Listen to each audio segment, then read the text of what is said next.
because it's so stigmatized in our cultures and the veil that really needs to be lifted. And then that's one part of it. And the second, I mean, I didn't have the best life. I mean, I have a good life now, but I didn't have the best life. My first marriage, my husband, even though he was a doctor, I know this is going to be such a feel subject for a lot of people that are doctors out there, but he was physically abusive. If you can watch my face now, I had to have my jaw wired shut at 19 years old because he broke my jaw with a phone because he was beating the daylights out of me, and just because he wanted American citizenship at least. And I endured physical abuse at his hands for about 90 to 100 days, and I just couldn't take it anymore. And every time he touched me, I'd call the cops. And back then, this was before domestic violence was really taken steadily. And I finally had him arrested. Not only did I have him arrested, but I did not stop until I had him deported out of the United States. I said, over my dead body, did you marry me for a green card? And then you thought that because I wanted a divorce, you put your hands on me, that I was going to let you, A, still stay here, B, still be married to me, and 3, think you're going to get away with touching me. Why do you think, let me ask you a question. Why do you think domestic abuse is now easy to talk about, and actually there are rules and legislation around domestic abuse? Because people like me. Exactly. I mean, you answered exactly. So people like you who are not victim, they are actually legend. They are game changers. They are rule makers. Who, so this is something. So you go through something you don't want anyone else does. That's why you speak up. Your courage actually, people like you, and the courage you shows, like you show when it happens when you were a kid, when it happens when you are in a relationship, abusive relationship. Don't think, I mean, so just wanted to put pressure on this point. Do not think that your voice does not matter, even one, if there is a lot to do still. I Unfortunately, even in Canada now, emotional abuse is not a crime. You cannot make a case of emotional abuse. There is no such a thing. Did he be verbally abusive? No. Is he like hitting you, physically abusive? No, I don't know. So there's nothing else we can do. Emotional abuse, you are in a relationship but you're not fulfilled, and this is a very common case. I think we should even more talk about that one. Yeah, but thank you for answering. Like you actually hit the nail in the head. So please continue. So actually, I'm not going to say maybe one of my friends, she's on, I think it's on, but she had a toxic husband, and they both reached out to me, her and her sister, and I kept telling her, I was like, don't let him get away with it. And as a matter of fact, he went and filed a false restraining order against her, but he was the toxic one and the abusive one. She finally kicked him out of the house after 2 weeks. The police refused to help her. There was another friend of mine. She came from Pakistan, married into a family, had nobody here. And when she came here, I'm sure you hear tons of stories like this. The mother-in-law and the husband took all her gold, all her money, used her as a maid. Somehow she found me on Facebook, and my mom's elder, so I asked her if she could help take care of my mom. Where over here she's paid by the state to help take care of her. And when she was at my mom's house, she told me the story of what her in-laws were doing to her and her husband, and how she just wanted to leave. And I said, listen, if you want, you're welcome to come stay with me. I won't ask a penny from you until you get on your feet. And I would even pay her additional out of my pocket until she saved up enough to move out. And then her husband had the audacity to text me. And I told him, I said, I'm not that woman that you can threaten me, because I will show up at your doorstep with a bat, and I will tell you what time it is. This is America. You can't do that to your wife. This is a year later, and she's happy. She's living by herself. She was actually twice as educated as her husband, and she's doing very well for herself.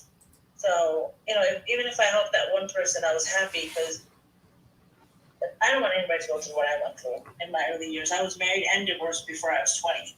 and at the hands of, oh my God, he was so toxic. Mm-hmm. And at that time, my parents were 110% on my side, but my extended family, aunts and uncles, their first word was, oh my God, you're going to be divorced. You know what divorced women look like in our society? And I don't want to be vulgar, but you can only imagine what my answer was to them. Yeah. I didn't care. Yeah. And I really don't. Well, there must be a reason that your name is Qetsia. And yeah, so thank you for joining me tonight. You were like a rock star to begin with. It was really nice to talk to you. I want to ask you, please make sure you join the Facebook group. There are many people like you from all around the world. They need your support there. And so even with one sentence, like one line or commenting on some post, you can make a change. Our Facebook group is on my link tree on my Facebook page. It's called Tribe. You can find it on, like in my link tree, you can find the Facebook page, and then there is it's easy to find. Yeah. So thank you for joining me. It was really nice to talk to you. Have a great one. Thank Good you. night, guys. Bye.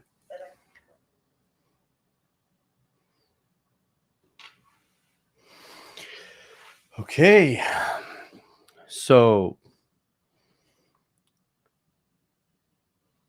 I think there is no extra word, nothing else to add here, but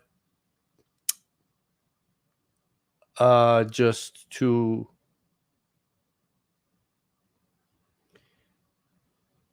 bullet point some important stuff here. First of all, physical abuse is probably the first thing that comes to your mind. And I think this is not even something that you think about covering up, but other stuff like emotional abuse, which is verbal, mental. We will get there. Financial. I haven't seen anyone mention financial abuse is something that we somehow we don't even think about it. And so I'm going to talk about financial abuse as well. Sexual abuse, unfortunately, there are people out there, especially in children, which is, it's like a mental illness. It's not even, there's no zero tolerance around this kind of stuff, but we must be aware, and you are part of the game now. You are part of the movement to educate anyone, everyone around. And I think if you are going to talk about abuse, the first and most important message we can deliver is that this is not your fault. This is not your fault. Yeah. So now we're going to talk about other kind and type of abuse, and people are friends from all around the world with different experience and input.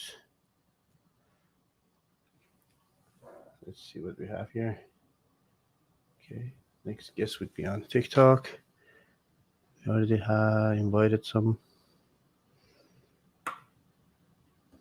I think at some point I need to wear my glasses to see what actually you're writing. Okay. Okay, Facebook. Is the sound okay now? I mean, was not okay at the beginning.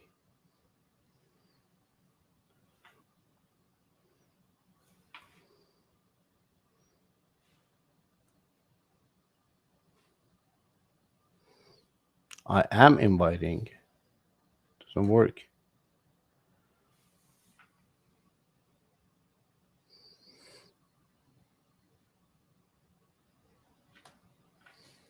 Okay, let's see.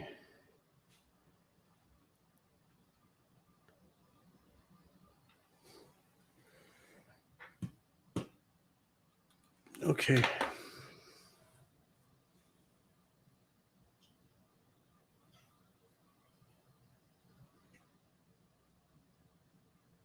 Hello? No?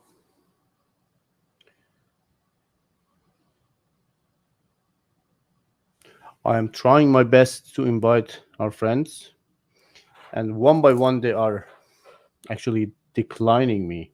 I've never been declined this much in my life before. I don't know. I know this is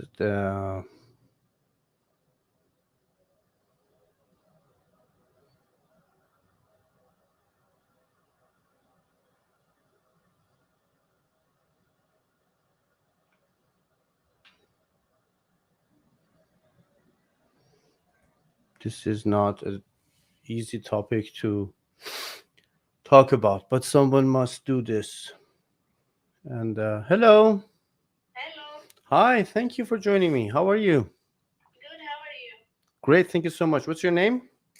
My name is Punita Punita. Where are you connecting from, Punita? from Edmonton, Ed- Alberta. Edmonton, Alberta. Hello, fellow Canadian. Sorry? I said hello, fellow Canadian. Yes. Okay. Hello to you. I was in Toronto before. I moved 2 years back here. Hmm. I believe maybe we talked before, right? Yeah, Yeah, I think. Yeah, maybe I think so. 4 or 5 months ago. Maybe a few months ago. Yeah. Yeah, yeah. Because I think you said that you moved to Edmonton. You live with with a family member. You're trying to have your own place. Yeah. How did it But go? today's topic is interesting, so I just thought let's So spend did you few get minutes. your place already? Yes. Okay, okay. Congratulations. Thank you. Moving forward, moving forward, right? Good. Yes. Okay. So what do you think about the topic tonight? So it's really interesting, and I think abuse is really like long last. It leaves long lasting impact on your memory, and I know of like emotional abuse, whatever physical or emotional. It's like it leaves deep impact on your soul, and it's very hard to like come out of it, Mm-hmm. especially when you trust someone and someone break your trust. That's really kind of emotional abuse for me too as well, I believe. True. True. Yeah. And like the problem is that no one can, until you go through all this stuff yourself, you Yeah. cannot feel the pain that the victim has. Yes. And some people say, yeah, get over it. It's very hard because if somebody cannot fit our shoes, right? You know, I When I, we I just get deep, it's yeah. as I use it, like you fighting with someone in your head every day, even Yes. when they're not there, even when not even they out of your life for years. You haven't seen them for 10 years, but you're still fighting every day. You know how Yes. painful is that? And it's not like get over it. It needs professional help, real professional help, to hopefully you can ease the pain. And these kind of scars, they are like the wound could be healed, but the scar will be there forever. Yes, it is. Well, gradually, it doesn't affect that much when abuse was affecting initially. When time goes, it's not affect that much. But we cannot forget it. Like it's long lasting impact in the memory. Mm-hmm. Mm-hmm. Yeah, and that affects our focus on workplace as well. Because I experienced that 2 years back when everything was fresh, all the breakup and abuse. So I was not able to focus on my work. Like it also affect our professional life as well.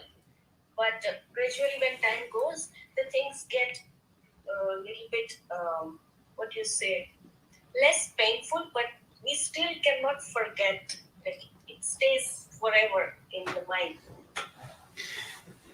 Abuse is one of the But sometimes my question for you is, sometimes when certain when we see some people or some incident that reminds us the past memories related to the person and abuse. So and then we totally goes in the past. So like our mind totally surrounded by all those past things. So it's very hard to, like, at that time it's very hard to come out of all these things, and it's very hard to focus. So i'm i, I'm not sure how to focus on the work at that time. don't don't I don't know. Have you seen if I already posted a photo of on my Instagram. It was just it was a big elephant in the room that ruined everything. It's just standing in the middle of the room. Like, Yeah. okay, you cannot focus on anything until you address that pain. You just accept it first of all. You like this is like the step by step. Self awareness is to know your pains, your wounds, that you're bleeding.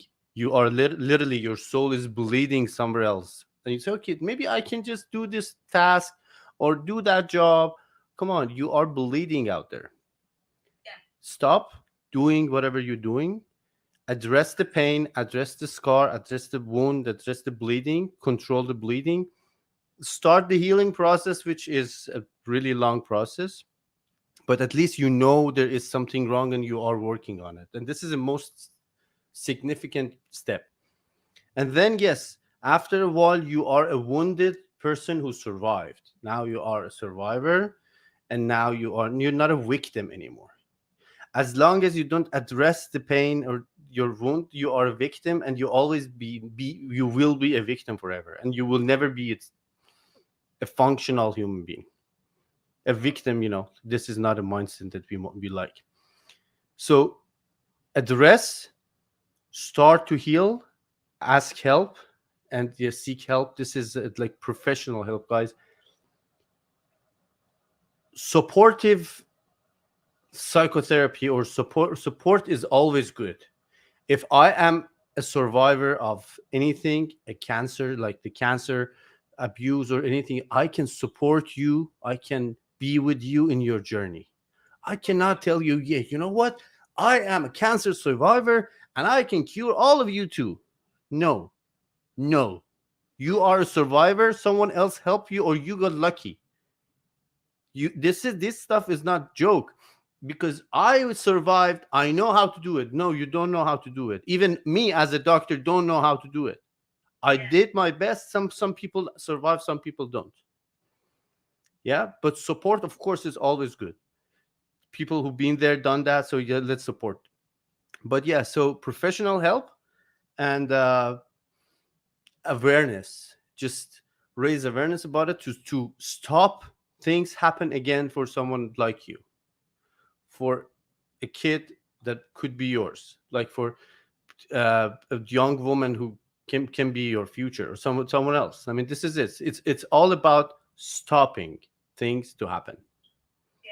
Yeah, and it actually feels good when you stop something horrible to happen. Mm-hmm. It helps you also to heal. Yeah. Yeah.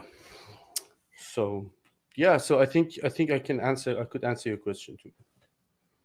Yeah, definitely. Yeah. Awesome. Okay, yeah. So thank you for joining. Is there anything else you want to talk about? No, it's really nice to talk to you again. And Thank you since you for. got my answer, thank you so much. Hopefully, And next time we talk, you already like progressed a lot in your life, and now you own your own. You own your own place. yes. Yeah. Have a good one. Okay, nice to see you. Cheers. Thank you.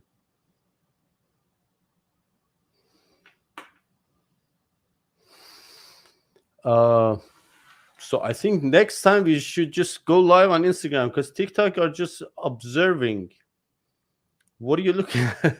If you want to join, you can join. If not, like, hello, hi. They're just watching. Like, oh, they gave me a glass. You don't. I don't. Please don't spend your money on sunglasses and stuff. Join me. Talk to me. That would be even better. And tap. Don't forget to tap, guys. Tap is always a good idea. See, Instagram tap. Guys, you are watching on YouTube. Don't tap. It doesn't work. You just enjoy the fire and me and the topic. Thank you. Okay, we have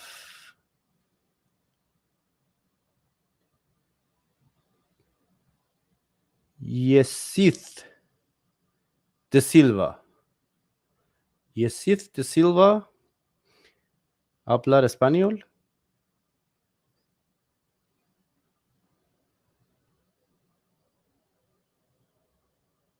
Yesith de Silva, are you there?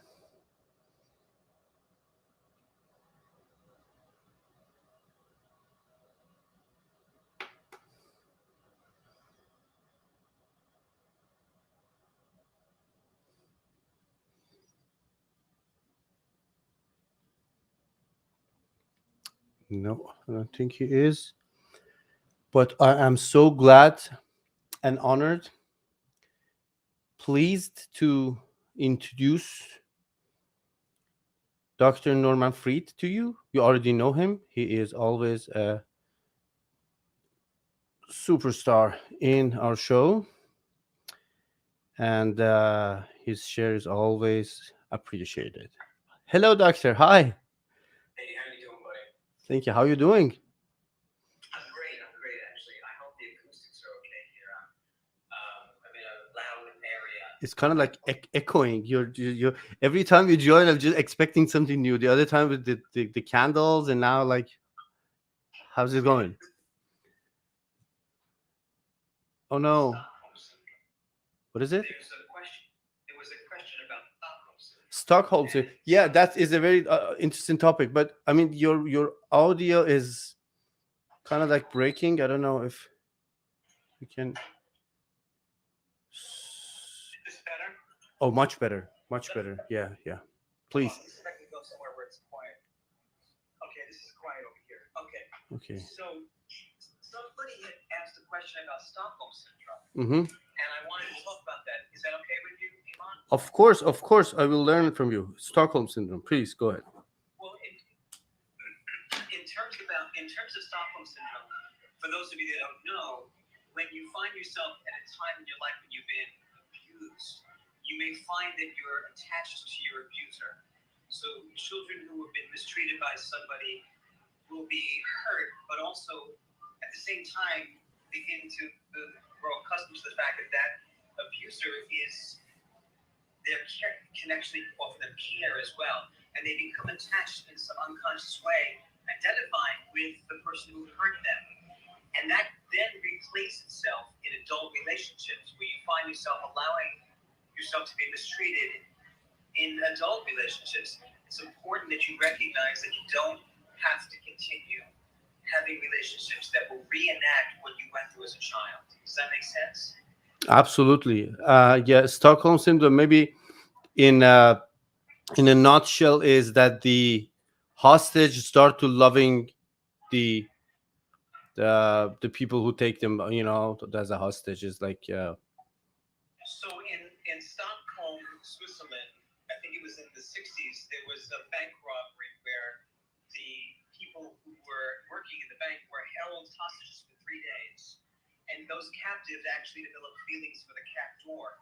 And upon the captor being arrested, they wanted to defend him, and hence the name Stockholm Syndrome.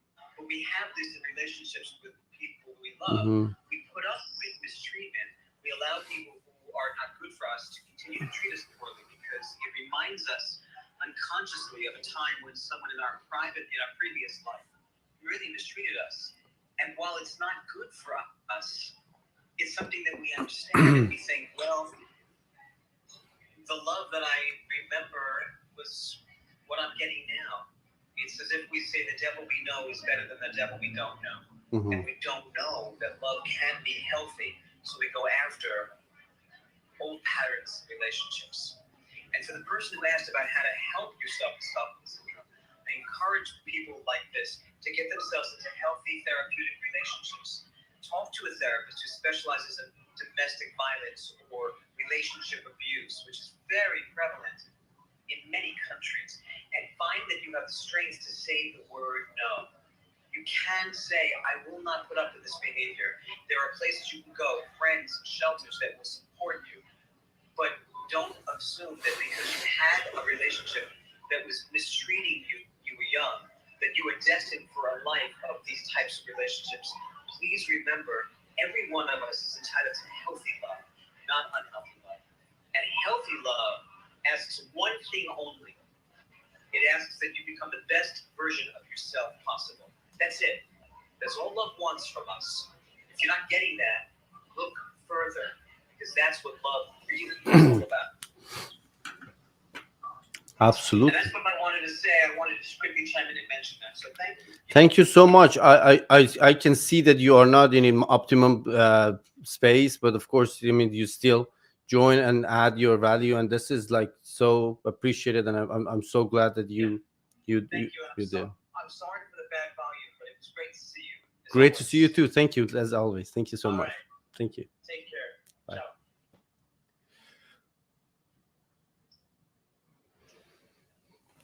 Ciao. All right, guys.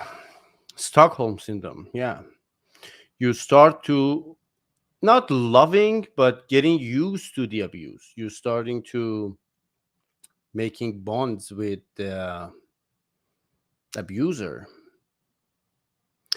and it reminds me of this I believe, I'm not sure if that was like ancient Egypt, but I think that was in ancient Egypt, when they used slaves to build up the pyramids, and there were like thousands of hundreds of thousands of slaves, so it's not easy to control them. How you can control so many, just like hundreds of thousands of people who are your enemies, and they're always looking for opportunity to escape or fight you back. uh, and that's interesting how they did it. They start to changing the gender roles. Back then, like thousands of years ago, females had like certain roles and males had some certain roles, and they switch. They assign female task to male slaves, and uh, and the other way.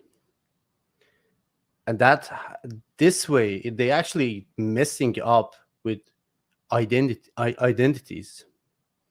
It means that, so even if the slave can escape, they cannot remember who they were before.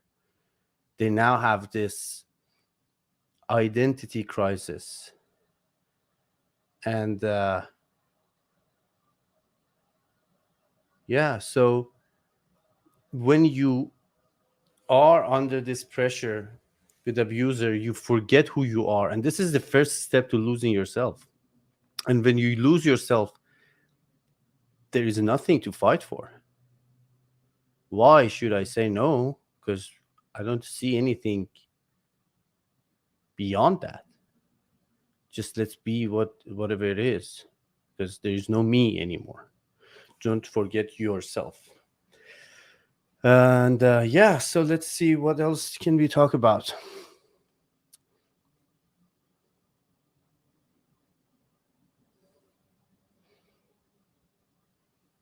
I think we have one guest on TikTok, and I try to.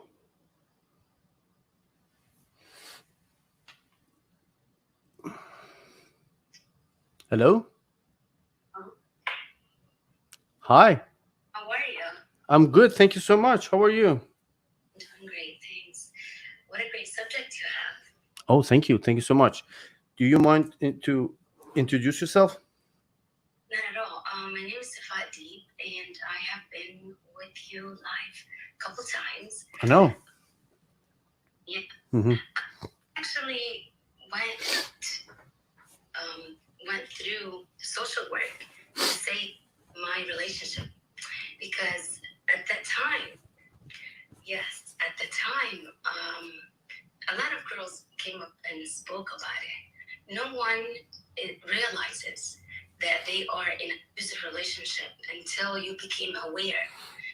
For instance, my background, we have been taught that a woman has to support her husband regardless of what they do and how they do it. So it would be sinful in a way if I were to complain. I'm not talking just about me, I'm talking in general. If we were to complain about somebody's behavior, somebody's manipulation ways, because come to find out that a lot of ladies out there, they might, and when you seek an advice from someone, they might give you the advice based on what they're going through. And what they're going through is a lot harder than the person who is complaining or who's realizing the abuse. Therefore, they will tell you to, you know what? He will change. With time, he'll change. When he grows up, he'll change. When he reaches that certain age, he might change. Kids will change him. So you keep on just waiting in that relationship, not understanding that there's a lot of different behaviors that they're related over. I hope I'm making sense.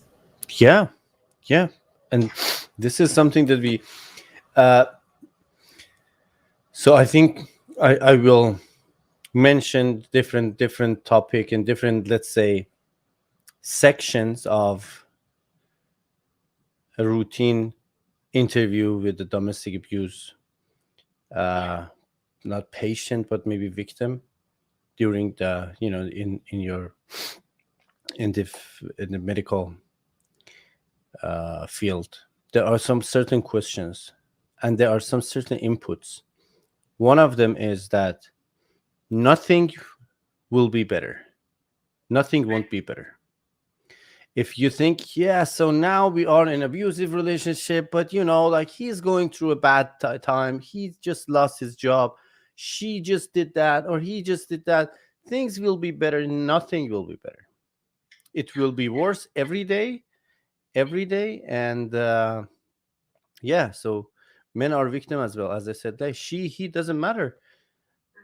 Abuser will be more aggressive, Right. more let's say there must be a word like bold, bolder, and then Tactic. Also, they do tactics because every time you confront them with I mean, if you are at a level where you are realizing an abuse and you want to save the relationship, so let's say you're dealing with a narcissist. At this time, every time you pinpoint a behavior that, or I want to say abusing towards you, then they will change the way. And there's a lot of intensives that they use in order for that victim to be, within that relationship. So there are a lot of there are a lot of cases that I have dealt with where the person says, "But I know that he loves me." He would verbally abuse her or physically abuse that person, or vice versa. But at the end of the day, when we look, in the intake process, but you know what? On Sundays, he buys me coffee in the morning, or he takes me out, even though yes, he does these things, but at the same time, he makes up for it. And those are the incentives that most ladies fall for when they are in an abusive relationship, because under the name of I am sorry or apology, and she just keeps taking it and taking it, and well, it is something even more interesting about abusive relationships is reporting or speaking up is not just helping yourself, you are helping the abuser too. If you are in a relationship with someone who has anger management problem, Right. and somehow he or she is physically abusive, and it was not that serious, it was just one incision, incidents, and it's not that simple. Next time it will be worse. Next time, and somehow he might, he might, or she might hurt you seriously, that Right. he or she will be in real trouble then.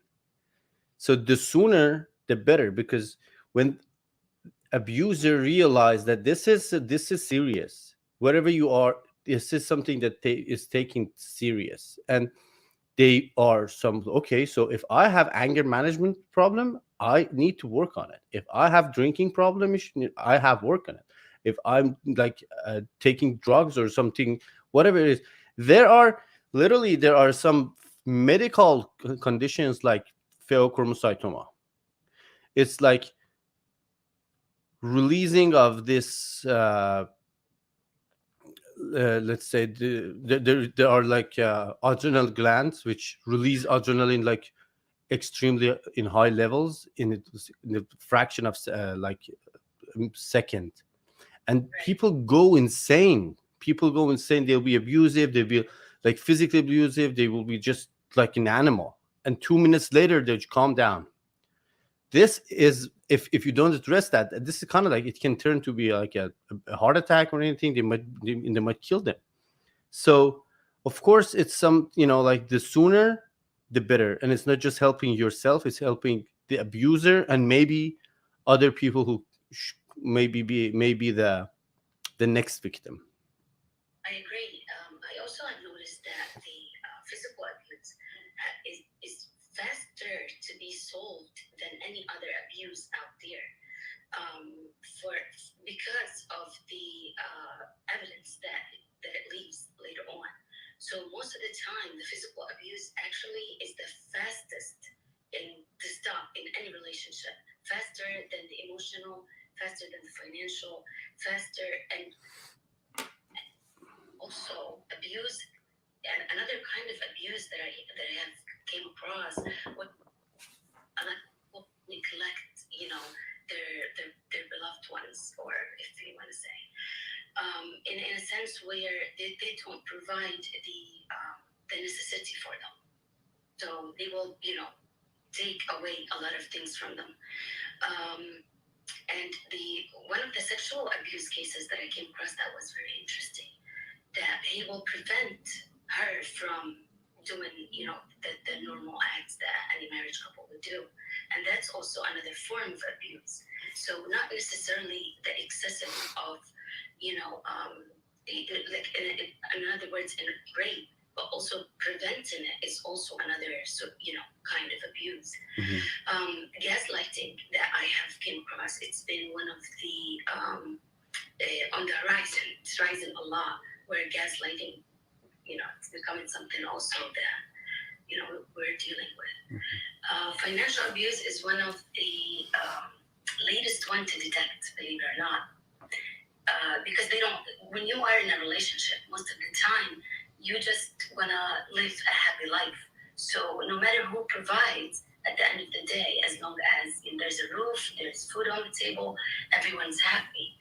But later on in the relationship, when another factor comes, mostly emotional abuse, that's when they start realizing that, hold on, not only they are abusing me emotionally, but it's financially as well.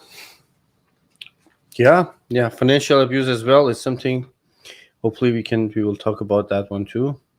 But thank you for joining me, it's always nice to talk to you, and thank you for your share. Thank you.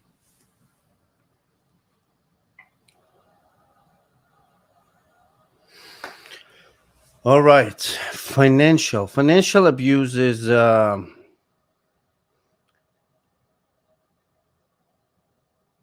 Let me tell you what exactly it is in Canada, but maybe in other countries as well. These are principles. There are questions, simple questions that you can ask to at least think about abusive relationships. Who do you live with? Oh, I live with my boyfriend, girlfriend. I live with my husband, wife. How long you've been together? 2 weeks, 1 month. How you can live with someone in 1 month? How you can move in with someone in 2 weeks? There must be something wrong. Well, over 6 months, of course, yeah. So it's considered as like a safe relationship. How do you feel in your relationship? Simple questions. How do you feel in your relationship? Do you feel safe? Ask yourself one simple question. Do you feel safe in your relationship? If not, there's something wrong. It is not a relationship that serves you. Do you feel safe? You might not feel happy, you might not feel fulfilled with like emotionally, it's something else, but do you feel safe? If not, there's something wrong. And then you start to talk about different stuff related to the relationship, but something about financial is simple question. Do you have access to money or not? Because if this is a relationship and this is like a considered as a safe relationship, and over 6 months you're living together, both partners must have access to their finances. Oh no, I want like that, something I cannot buy. This is not financial abuse. If you can access to whatever you have with no limitation, but if not, there is something wrong. Yeah, know each other's finances, of course. If you are in a relationship, there's no secret. I mean, people might set rules, different stuff, but as a safe relationship, as a functional relationship,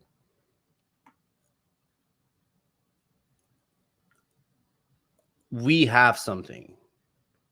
Not I have something and you have yours. And what? You're sharing the most important assets like your life, your time, your heart, your feeling, your emotions. And you're not sharing your numbers, your zeros, your. Come on. Okay, let's.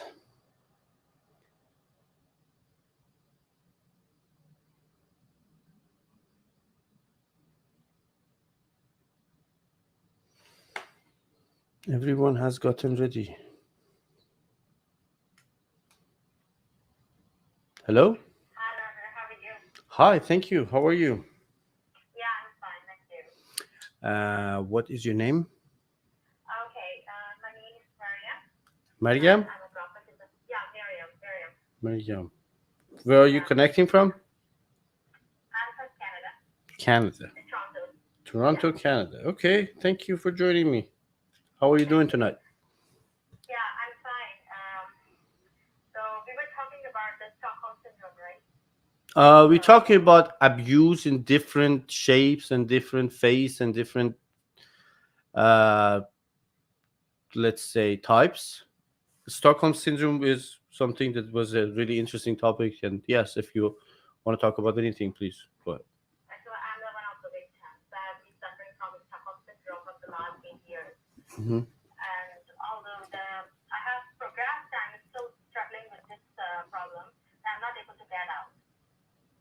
So I did not know about this issue, the Stockholm syndrome. What is that? And so I'm not able to, Even I did not know about this disease, but when my husband took me out of the house and I went to the shelter, and somebody told me that I was suffering from this problem.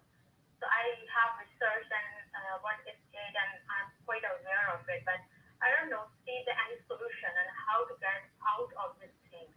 Instead, I'm suffering. So even I'm not. I laughed him. I laughed, and almost this is the 10 years almost. Oh, sorry, the 9 years. Even my separation has matured now. So it's still I'm not getting. I cannot get me off. I can't let me out. It's really hard for me to. You know, what can I say? I'm speechless for this. So I'm just trying to searching the way for myself. So how to get out of these things and my memories and different kind of even I was abused with the financially. Even I didn't have my cell phone, any kind of devices, any kind of. It didn't allow me to go out and talk to the other persons, even not to who was my neighborhood. I didn't know. Even I cannot talk to even my any male person in my family as well. He has such a stereotype mentality. Um, but now I have done my own. I'm staying. I'm doing. Basically, I'm a graphic designer. Still, I'm staying here. So after that, I'm suffering the same issue. Sometimes, I moved on. I moved on. I'm just trying to, soothing myself, treating myself like I'm a queen in my life. But still, the same thing, the same issue is still there. I cannot get it out. So I'm just searching the solution. First of all, I'm so sorry to hear that. It was must be so difficult on you, and yeah, there's nothing I can say to make you feel better about it. But what exactly happened that you decided to move on, or you change After your his, situation? actually, after his domestic violence, uh, actually, he is such an abusive person. Like his language is very abusive, and very abusive language, very abusive words. Like his anger is really really bad. I cannot even control him. Even I cannot argue. Um, I didn't do anything. I was really like a very quiet person. He was treating me like a slave. Like my place was in the kitchen and nothing. And you know, I was nothing in front of him. There's no any value.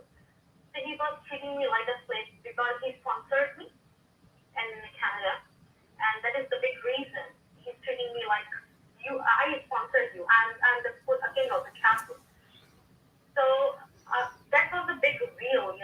A honeymoon period, then anger, and then the shouting, the domestic violence, and again honeymoon period. So I was just rotating in this circle. I was rotating on this circle, right? But still, when I was with him, so after that, I realized that he's not that person. After 8 years, he was not allowing me to conceive a baby even. If I don't want to I really don't like a baby or something because you are the culprit because you are here just because of me, and you have to take care of my mother. You have to take care of me because I sponsored you here. The spirit has to tell you whatever you are, whatever but for God's sake, I'm a human being. I have some feelings, and the right and other slave. There's a big difference between the slave and life. But this is the big reason. So after his domestic violence, I learned a lot of things. Abuse of language, domestic violences, gaslighting from his mother and himself too. But Okay, so yeah, I just I'm so sorry to hear that. Seriously, it's really hard to just sit here and listen to what you're talking about. But let's start with let's find a pattern that hopefully it can help someone. So how did it started? It started with verbal abuse or financial abuse or mental abuse. From the second day of my marriage, like, when I started my life with him, from Hmm. the second day, he started abusive language. Language. Like, So with verbal abuse, conservative. which most of the time verbal abuse is one of the first kind of abuse. He was starting, cursing me a lot. Hmm. Like, like women are always saying, even I was the second wife, and he left the first one, and he didn't have a child with the first one, and the same issue with me. So it started with verbal abuse, and then what? But then the domestic. So it was raising, it was raising That's again and that's my again. point. So things start with, guys. I mean, there is a pattern. You can follow the pattern and you can see the trend. It's happening over and over. Exactly. Most of the time, it starts with, "Oh, I was joking. No, I didn't mean it. Of course. Oh, I didn't mean it. It's just a joke. Oh, like, oh, I." They say something, they hurt you, and they blame you because you hurt. And this is like the one of the most ridiculous type of manipulation. You hurt me, and now you're blaming me because I'm upset. What kind of manipulation is that? And then so it started with joking. I joked, and then things become verbal, and then mental, and then maybe financial somehow. And Yeah. like so, physical abuse is probably the last, and then physical abuse grow, become worse from one just like one touch to even worse, even worse, even worse, and somehow like it could even become to take someone's life. So there is no case that abuser just stop being an abuser by themselves. There is no regression in their behavior, and this is something you all need to be aware of. But about the Stockholm syndrome, I am not an expert, but I know that there are people who work with PTSD. This is kind of like PTSD that you're talking about. The scar, the wound is real. I believe that there are so many different modalities that they can go back and fix the thing from the origin. Psychotherapy is one of the most important one, and depends on your values, your beliefs, your experiences. There are different types of professional helps, but yeah. So hopefully I can find some resources. Like, Sorry, I cut you off. Actually, after 8 years, now I'm searching what is Canada. I didn't go anywhere. I mhm, didn't travel in buses. I didn't travel what the streets are, what the name of the street. Even mhm. I felt like a slave. I was locked in the house like a slave. That was my prison life at 8 years, past 8 years. But in So Canada, you are so now you are a Canadian citizen. You can get access to professional help. There are communities, supportive communities. There are uh, government resources. There are so many different things that you can reach out to. Talk to your doctor. Yeah, the most important thing that you better talk to your family doctor. And this is now nowadays, doctor must. No, it's not an option. Treating the illnesses or being medical expert is one of the 7 different roles that doctors have, and one of them is to connect you with the right community, right resources to help you in this kind of like problems. Make sure you talk to your doctor about your feeling and your experience and what you've been through. I hope that you will find the right solution. yeah, hopefully. Yeah. Actually, I'm just trying to connect the doctors and the different kind of communities and I just wanted to talk. I just wanted to chit chat with another person because I didn't have any kind of person in front here. Yeah, Last past 8 years. support is really important. Yeah. Let's say arm in this kind of like treatment and healing, and that's actually what we are trying to do here. And of course, if you're not already part of the community in Facebook, make sure you join the Facebook group.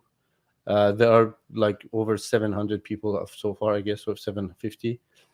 I am not so actively participating in all this stuff, but this is like all people, like there's 700 Dr. Iman. So you can just, like just you is like a supportive group, and I think that would be the best, easiest way to find some people that they can boost you up, they can pull you up. Okay, so thank you for joining me. It was really nice to talk to you. Thank you for your share. Thank you. Very nice to talk to you. Thank you.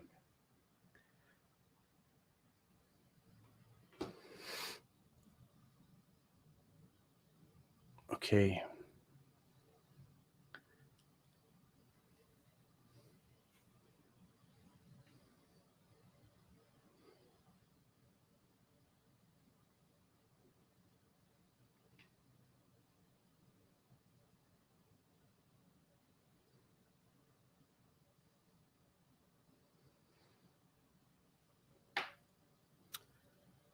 So now, before we go to our next guest, there is some important information I want to share.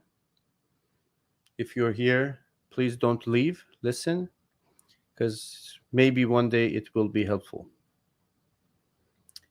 Thank you. Well, when let's say we have a patient that is the victim of domestic abuse, what should we do as doctors, as a physician who, I want you to just put it in the chat to let me see if you can tell me, what do you think we can do? Should we report? What can we do?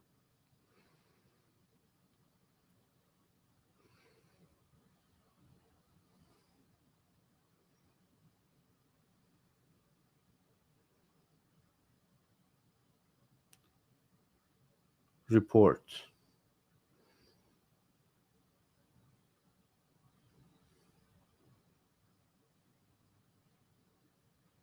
Talk to someone. Report. Report, seek help. Report the abuser, protect the victim. Listen. Report straight away. Yeah, so this is this is something that maybe we have this misunderstanding here. Refer them to a safe place and report. Unfortunately, this is not the case. If the case is a child, no question asked. Even with you, it's not just me as a doctor. All of you has the obligation to report a child abuse in any kind, any type, right away. You don't even ask questions. When you feel something is wrong about this child, you report to, not to police, of course, to children association, and they will look it up. They will do the, because I'm a doctor. I'm not, I'm not an investigator. So I just report the child, so they will do the investigation. But when it comes to adults, it's even more complicated. And this is like, honestly, it took me years to understand it, and still some part of my mind, my soul cannot accept it. But this is the rule. You cannot report someone who is in an abusive relationship without their consent. And this is like the Stockholm Syndrome that we're talking about. An adult is in abusive relationship, but you see that there are scars, there are like bruises everywhere, broken teeth, broken bones. You say, what's wrong? What's happening here? They cover up first. Of course, they cover up. No, I just fall, like, how did you fall? How many times did you fall? I mean, like, yeah. And then you give them the confidentiality. Okay, so speak up. You can talk to me. You can trust me. I will not disclose your secrets. Yes, doctor, like my spouse is aggressive, is abusive somehow when they drink. It happens, like somehow when, yeah, everything happens. Okay, what do you want to do about it? Do you want to report? Oh no, doctor, they are not, they're having a bad time now. They're going through this like work stress or something, like, yeah, so I think it will be better. I'm not going to report, and I want you not to talk about it. That's it. You cannot report an abuser without the one who's being abused consent as a medical doctor. What you can do is just to remind them their rights. You should tell them that this is not your fault. This is a crime. It is against your human rights. You are a victim now here. I want you to understand it. This is not right. But you can do something. There are resources for you. This is your right. You remind them their rights, and at the end, you just leave the decision by them. That you can make your decision. If you want to report, you document everything, but you cannot report it. If you want to report, everything is here. Documents are here. I will provide you information, support, resources, communities, shelter, anything. But the decision is on you, not me, to report it. And the patient or the victim say, yeah, I will think about it. I don't know. Let me see. Somehow you cannot even talk to them, because most of the time the abuser is there with them. They bring them to the hospital and to the office, and they're watching them. That's why every time you go to the doctor, you ask the patient to be alone. I want to talk to my patient alone. Please leave the office. And most of the time they don't. And there are different tricks that we use to talk to the patient, alone. And there are some tricks, so maybe it's not the best idea to mention them here. But anyway, you leave them to make the decision. They go home. Next time they come back with like a severe head injury, you must put everything in the document so now you are reporting this person. Okay, so last time it was in an abusive relationship. She didn't, or he didn't want to report, and this is it. This is document. So, but what can we do as an adult, not just doctors, to at least prevent that tragic events like severe head injury, gunshot wound, stab wound, like serious, from domestic abuse to homicide? How we can protect this part? We call it escape plan. So this is something I know that, so now there are like 150 people, more than 150 people are all over there watching, and I hope that this will be out there more and people watch. So imagine you are in an abusive relationship and you haven't made up your mind to report or not yet. What you can do is, you must do, is to have an escape plan. And what does it mean? It means that, so you need, first of all, you need a plan. If things go wrong, the first question, is there some kind of like a weapon in the house or not? If yes, like somehow make it unaccessible as much as you can. Get ready mentally for the day that things go wrong, things go really ugly. And as someone said, you need a go bag, a escape plan. You need a bag, not like a suitcase. Don't bring all your handbags and stuff. You need a bag with your passport, your documents, your essentials, money, credit card, anything you can gather all together.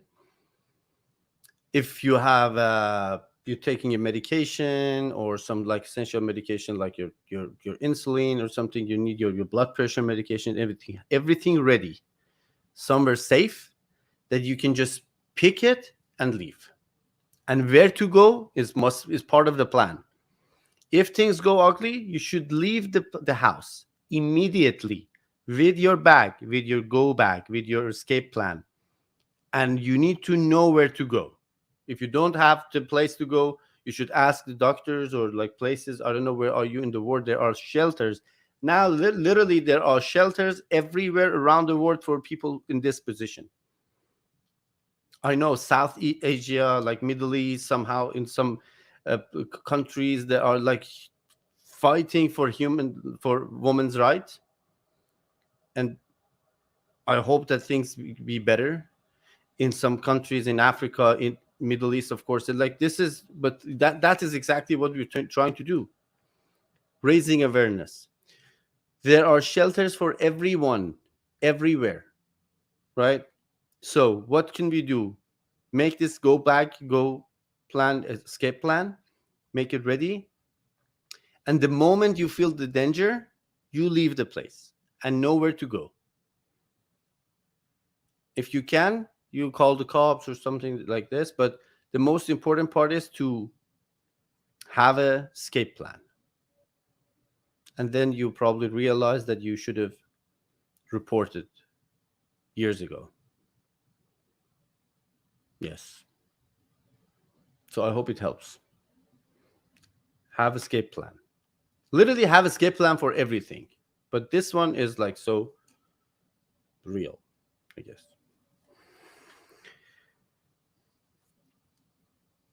Yes. So let's see if we can talk to a couple of more guests. You like to fire? Hello?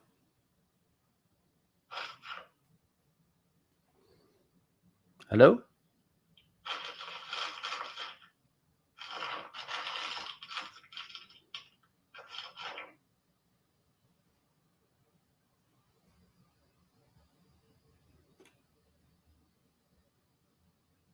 Okay.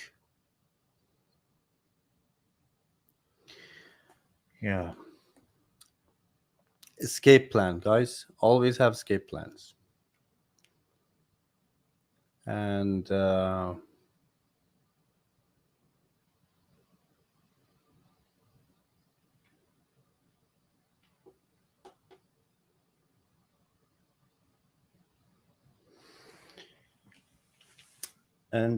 just notice that it is really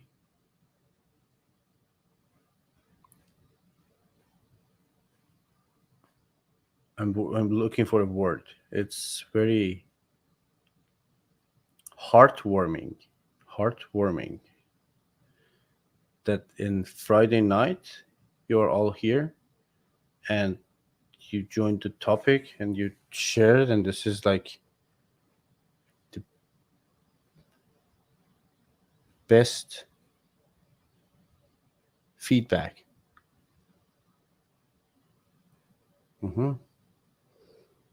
I love it. Hey TikTok, how are you doing? Where are you? Anyway. Okay, so I'm just keep inviting people. Saturday morning in Sri Lanka. Good morning, Sri Lanka.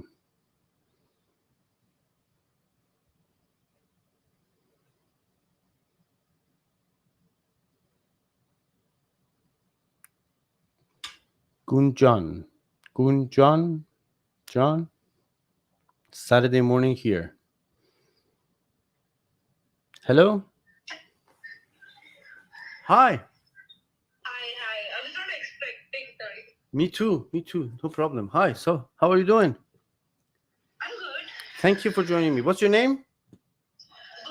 Gunjan. Gunjan, where are you from? India. India. Okay, so how is everything in India? What time is it there? Good morning. Good Okay. night to you as well. Thank you. Yeah.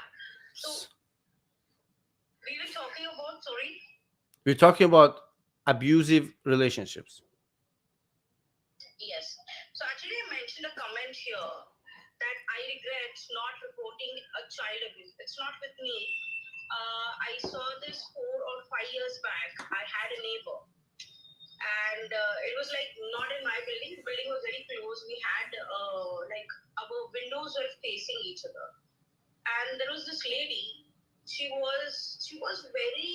I think so. She was going through some mental stress. That's what I understood, and she was so abusive to her child, and the child was like 13 years old, and it was boy, and he was such a nice person, such a nice boy. He used to play guitar, he used to cook, he used to do every chores. He used to understand that her mother is going through stuff, but it was so painful just for me to see. She used to shout every single. It's like a whole day she used to shout, and it was really traumatic for me to listen. One day I lost my control and shouted at her from window. She said, "Shut up! What are you doing? Why you're torturing her?" But and the father sometimes used to give up. He used to lose the control and he used to leave the home as well. But in this situation, I never complained. We tried to find out why she is doing like this way. So she had some mental illness and nobody treated that. But if I reported about it, the child would have been placed somewhere else, and that would have been, since in India, there is no guarantee where the child would be taken by authority, and God knows what happened to him. So this was the right place for him. That's the reason I never reported, but I still regret it, and I just pray for the child that he gets good. If I would have been in his place, I would have ran away from my home, frankly speaking. And he was just 13. That so living with a narcissist parents or parents with problem, that's a way more bigger issue than dealing with your exes or the tribe. I think so. Mhm. There is something about a report. Somehow people think, oh, it's, how do I know if it's real or not? Well, they are the parents. They must know better. And the fact is that you don't know and you don't need to know. There are people out there that their job is to know. Reporting someone doesn't mean that they are guilty, doesn't mean that the, the child will be taken, of course. You just you're putting light on this problem that you see, and you let the people who actually have the authority, they have the tool to go and find the solution, or see if there is actually a problem or not. The mother could be just, like, she's going through a mental illness. Of course they cannot control themselves. They can take like a medication or therapy or something, and everything will be better. It doesn't mean that, yeah, so now I report and the family is just ruined. No. When you report, you're actually opening the door for people who have the authority to help. Sometimes it go roughly, but it's better than not reporting. Right. Yeah. Yeah. So that was my regret. I don't live there anymore, but I just hope good for that kid. Now he might be 16 or 17, somewhat like that. Yeah, I hope that he. I wouldn't have survived in his place. Mhm, That's it. mhm. True. Well, thank you for your share. Thank you for joining me tonight, to this morning in India. Thank you. Bye.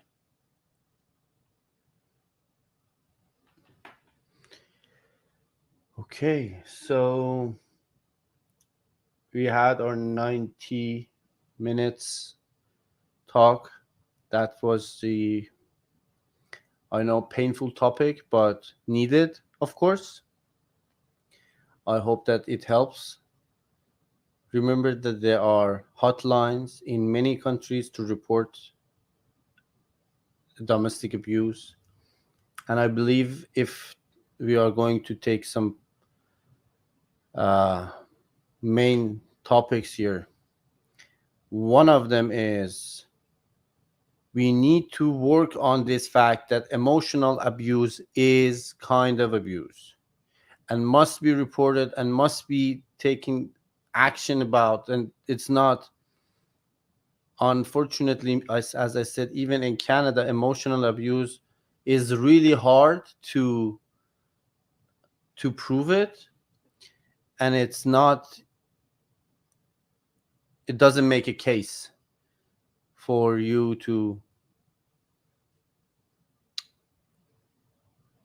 ask for your rights.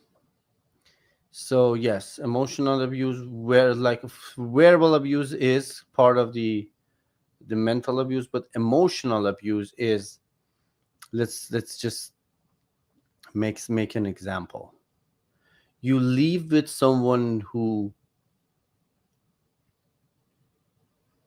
clearly say that they don't love you, humiliate you with their actions, with their words, with their behaviors. This is emotional abuse. And imagine you go to the court and say, yeah, my spouse said that they don't love me. What? I mean, there are things that must be done. And there are people who are in relationships with a lot of manipulation just because they need something in that relationship. And this is the place that we talk about the losing themselves. And when you lose yourself, there's nothing to fight for. Find yourself, you are able to heal. That is all I can say. And remember, it is not your fault. It is not your fault. Everything can be better. You just need to take it one step, and things will be unfold. Thank you for joining me tonight again. It was really nice to talk to you all. And tomorrow night we will have a game night, completely different subject and topic and vibe and ambience and all fun. And yeah, so I'm trying to find our song before, yes, because like there's nothing good without music. So let's have this with no reason party, something happy. Thank you.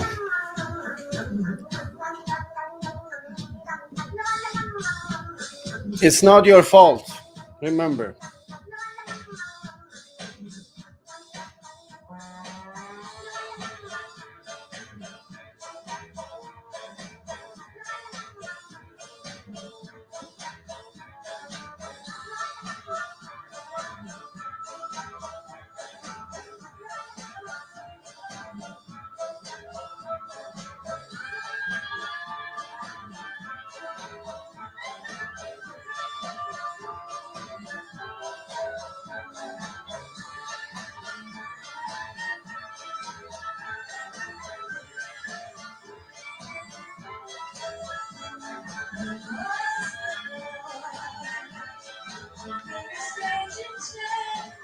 You didn't miss it.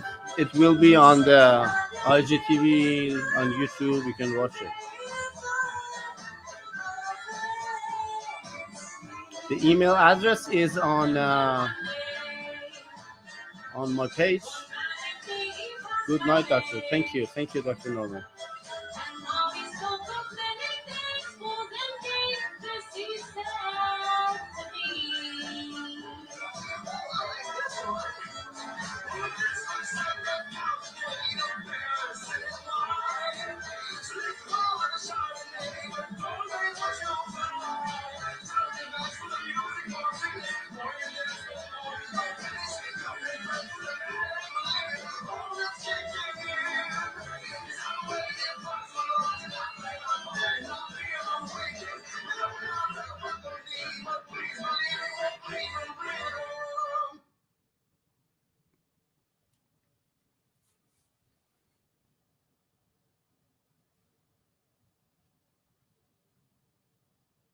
Dun, dun, dun, dun, dun.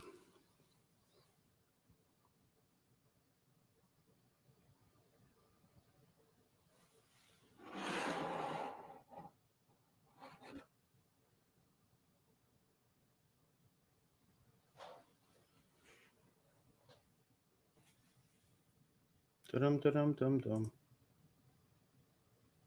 You still here?